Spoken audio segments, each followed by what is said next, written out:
philosophy, its questions, its methods, and even its millennia-old history of recommendations for how to lead a good, rational, and examined life. A simple, if somewhat brutal, diagnosis of the current state of affairs in America is this: a significant proportion of the population are not thinking reasonably and responsibly. The real problem is not that they lack knowledge, education, skill, or savvy. Acting on incomplete knowledge or without the requisite skills can doubtless lead to disagreeable consequences. However, a person who does so might be blameless, morally blameless if she really could not have done otherwise, and even epistemically blameless if she could not possibly have known better.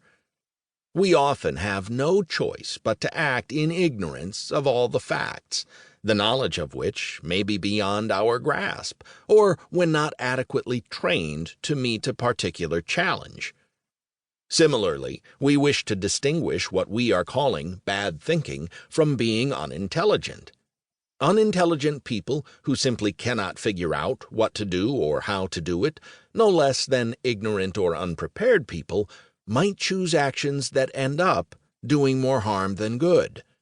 But, like the ignorant or unprepared, unintelligent people might be blameless for their witless deeds. Few people, if any, are unintelligent by choice, and so blaming them for ill-conceived actions is often inappropriate. On the other hand, bad thinking, as we understand it, is a character flaw deserving of blame.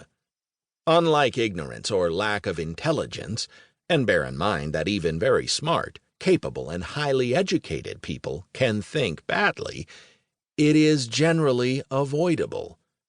People who think badly do not have to think badly. They may be, or at least should be, perfectly aware that they are forming and holding beliefs irrationally and irresponsibly, and even doing so willfully. But they typically refuse to take the steps that would cure them of their condition.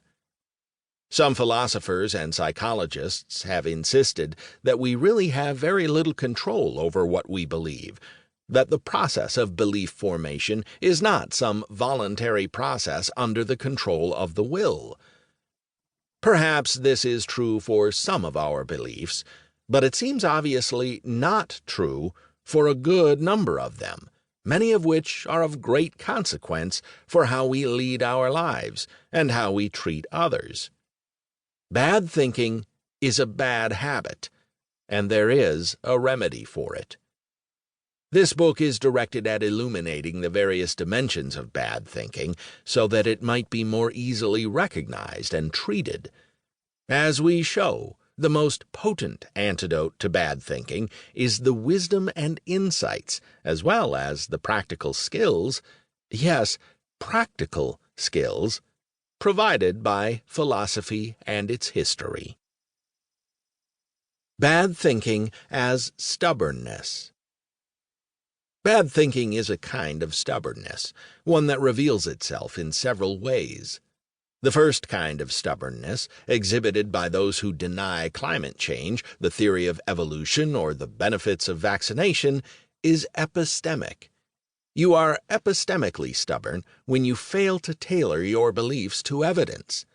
Epistemic stubbornness is manifest any time you refuse to change your belief, even in the face of overwhelming evidence that it is false. The Americans whom surveys identify as holding untenable, even absurd beliefs, are engaged in this form of bad thinking. They obstinately retain beliefs that are not only unjustified by any reasonable standard, but that a fair inspection of available evidence reveals to be conspicuously wrong. With bad thinking, people believe what they want to believe, no matter the rationality of the belief. There may indeed be reasons that explain why they hold on to these false beliefs. Perhaps the beliefs are comforting to them, or maybe the beliefs offer economic or personal benefits, or people they admire hold the beliefs in question. But these are not epistemic reasons that justify the belief.